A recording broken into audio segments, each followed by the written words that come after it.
नमस्कार, राजस्थान मौसम समाचार में आपका स्वागत है। आज है 3 अक्टूबर और फिलहाल सुबह के 5 बजे के आसपास का समय है। बात करेंगे राजस्थान के मौसम के बारे में, जिसमें बताएंगे आगामी 24 घंटों से लेकर अगले 4-5 दिनों के दौरान राजस्थान के क्षेत्र में कैसा रहेगा मौसम, किन जिलों में मौसम में बदलाव के साथ में आंधी तूफान और बारिश की गतिविधियां होने की संभावनाएं बन रही हैं। साथ ही बताएंगे आपके जिले के बारे में भी सही व सटीक जानकारी।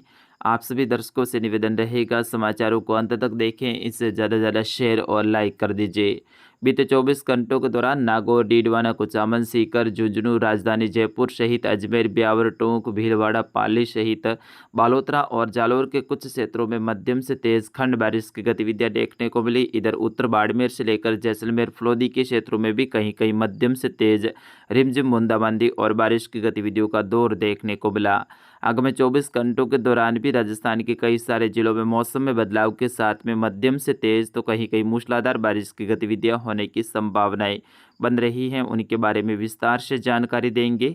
आइए सबसे पहले बात करते हैं मौसमी सिस्टमों की। तो बंगाल की खाड़ी में बना डीप डिप्रेशन आगे बढ़ते हुए वर्तमान में जो आंध्र प्रदेश का क्षेत्र है, यहाँ पर एक वेलमार्क लो प्रेशर के रूप में बना हुआ है और अगले 24 घंटों के दौरान इसके उत्तर और फिर उत्तर पूर्व की तरफ आगे बढ़ने की संभावना रहेगी, जो कि नीले कलर में आप देख सकते हैं। जो ट्रैक बताया गया है, इसी ट्रैक के आसपास में ये आगे बढ़ेगा, जिसके कारण से दक्षिण मध्य भारत से लेकर जो पूर्वोत्तर भारत का जो क्षेत्र है, यहाँ पर मध्यम से तेज मूसलाधार भारी बारिश की गतिविधियाँ आंध्र प्रदेश सहित तेलंगाना, उड़ीसा का जो क्षेत्र है, इधर झारखंड, बिहार, उत्तर महाराष्ट्र का क्षेत्रों से लेकर मध्य प्रदेश का जो पूर्वी क्षेत्रों से लेकर उत्तर प्रदेश का पूर्वी क्षेत्र है, यहाँ पर भारी बारिश की गतिविधियां होने वाली हैं।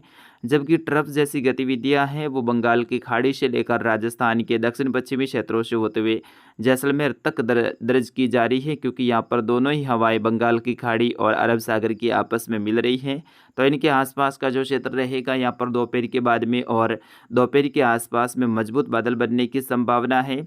इधर गुजरात के तटीय क्षेत्रों के आसपास में बना डिप्रेशन फिलहाल भी गुजरात के द्वारिका से ज़्यादा दूर नहीं है, अरब सागर में बना हुआ है और मजबूत डिप्रेशन के रूप में ही बना हुआ है। अगले 24 घंटों के दौरान ये और अरब सागर के क्षेत्रों की ओर आगे बढ़ेगा। फिर उसके बाद में इसके आगे बढ़ने के लिए परिस्थितियां अनुकूल नहीं रहेगी और फिर वापस ये रिकर्व करना चालू करेगा। उस दौरान ये डीप डिप्रेशन या फिर साइक्लोन की कैटेगरी में रहेगा, यानी डीप डिप्रेशन बन सकता है या फिर तूफान भी बन सकता है। ऐसे भी कुछ संभावनाएं बनी हुई है। नीले कलर में लाइन बताई गई है, इसी अनुसार ये आगे बढ़ते हुए फिर से रिकर्व यानी वापस मुड़ेगा और गुजरात की तरफ आगे बढ़ने की संभावना है। गुजरात के तटीय क्षेत्रों के आसपास में पहुंचते ही डिप्रेशन या फिर वेलमार्क के रूप में रह सकता है। फिर धीरे धीरे ये कमजोर रहेगा। राजस्थान के क्षेत्रों की और भी बारिश की गतिविधियां ये आगामी दिनों में देने वाला है। जब WD 5 से लेकर 8 अक्टूबर के आसपास में पहुंचेगा, जैसे कि ऊपर भी बताया गया है, अफगानिस्तान और जो इसके मिले जुले क्षेत्रों के आसपास में फिलहाल बना हुआ है, वो WD बहुत जल्द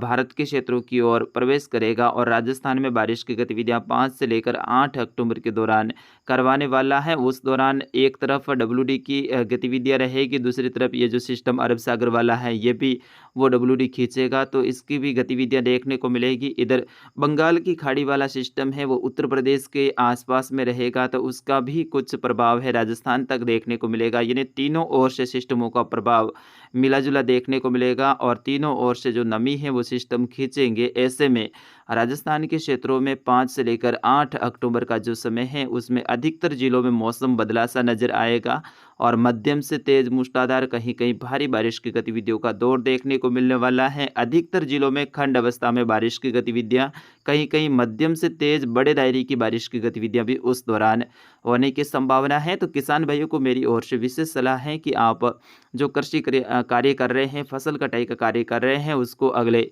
4-5 दिनों के दौरान रोक देवें, या फिर आपने जो किया है तो उनको उचित स्थान पर रख रखाव की व्यवस्था जरूर कर लेवें।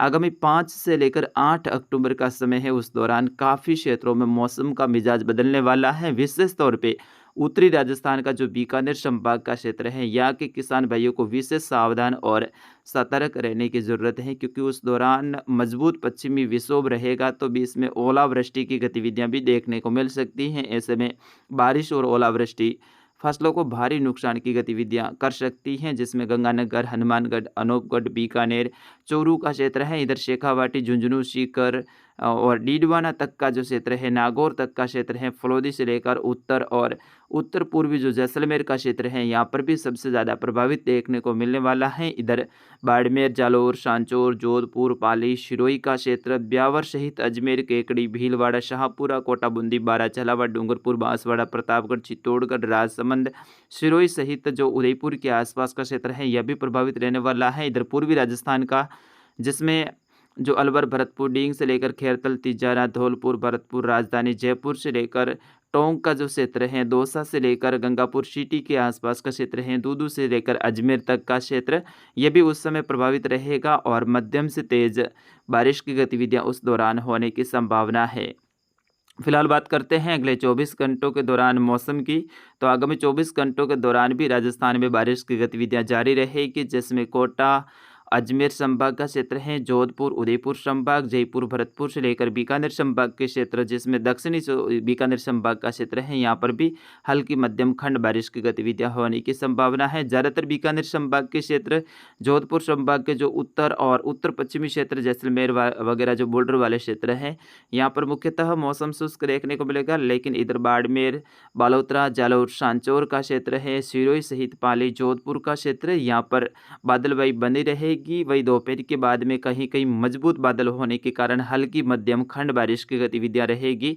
ज़्यादातर क्षेत्रों में यहाँ पर भी मौसम शुष्क रहेगा। जालौर के जो आहोर, रामसीन, भादराजून, जालौर शहर के आसपास का क्षेत्र है, यहाँ से लेकर सिरोही किस्मत क्षेत्र, जिसमें जो सुमेरपुर, रानी जो पाली का क्षेत्र है, सुमेरपुर, रानी बाली, फालना, मारवाड़ जंक्शन के आसपास का क्षेत्र है, पाली शहर के आसपास का क्षेत्र, इधर शिवगंज से लेकर रेवदर, आबू रोड, पिंडवाड़ा, सिरोही शहर के आसपास का जो क्षेत्र है, गोगुंदा, सायरा से लेकर उदयपुर, मावली के आसपास का क्षेत्र है, राजसमंद, रेल मगरा, कोमलगढ़ के आसपास का क्षेत्र है, यहाँ पर मध्यम से तेज खंड बारिश की गतिविधियां देखने को मिलेगी। इधर भोपालगढ़ से लेकर पीपाड़ सिटी के आसपास का क्षेत्र है, जोधपुर शहर से लेकर लोनी, मोगड़ा के आसपास का जो क्षेत्र है, कल्याणपुर से लेकर समदड़ी के आसपास का क्षेत्र है, बालोतरा, पचपदरा, शिवाना के आसपास का क्षेत्र है, पादरू, जीवाना के आसपास का क्षेत्र है, यहाँ पर भी मध्यम से तेज खंड बारिश की गतिविधियां अगले 24 घंटों के दौरान, यानी आज 3 अक्टूबर का समय और 4 अक्टूबर के सुबह 5 बजे तक का, यानी अगले 24 घंटों का ये पूर्वानुमान है, उस दौरान होने की संभावना रहेगी। इधर जैसलमेर के उत्तर दक्षिण से लेकर दक्षिण पश्चिमी जो क्षेत्र हैं, दक्षिण पूर्वी क्षेत्रों से लेकर जो फलोदी का क्षेत्र, दक्षिणी बीकानेर, दक्षिणी चूरू से लेकर सीकर, डीडवाना, नागौर, झुंझुनू का क्षेत्र है, कोटपुतली, बहरोड से लेकर डींग, अलवर, दौसा, राजधानी जयपुर से लेकर भरतपुर के आसपास के क्षेत्र हैं, धौलपुर, करौली के आसपास के क्षेत्र हैं, यहाँ पर भी मध्यम से तेज खंड बारिश की गतिविधियां होने की संभावना है। इधर सांचौर, चितलवाना, भीनमाल, रानीवाड़ा, बागोड़ा के आसपास का क्षेत्र है, यहाँ से लेकर चौहटन, धनाऊ, गडरा रोड के आसपास का क्षेत्र है, यहाँ से लेकर धौरीमन्ना, गुड़ामा, लनी के आसपास का जो क्षेत्र है, यहाँ पर अधिकतर क्षेत्र बादलों की आवाजाही के बीच में रहेंगे। लेकिन दोपहर के बाद में कहीं कहीं मजबूत बादल बनने के कारण हल्की मध्यम खंड बारिश की गतिविधियां, ज़्यादातर क्षेत्र बादलों की आवाजाही के बीच में शुष्क रहने की संभावना रहेगी। तो फिलहाल मित्रों, इस वीडियो अपडेट में इतना ही। मिलेंगे अगले समाचारों के साथ में, तब तक आपके अपने मित्र उदय राणा को दीजिएगा अनुमति। नमस्कार, जय हिंद, वंदे मातरम।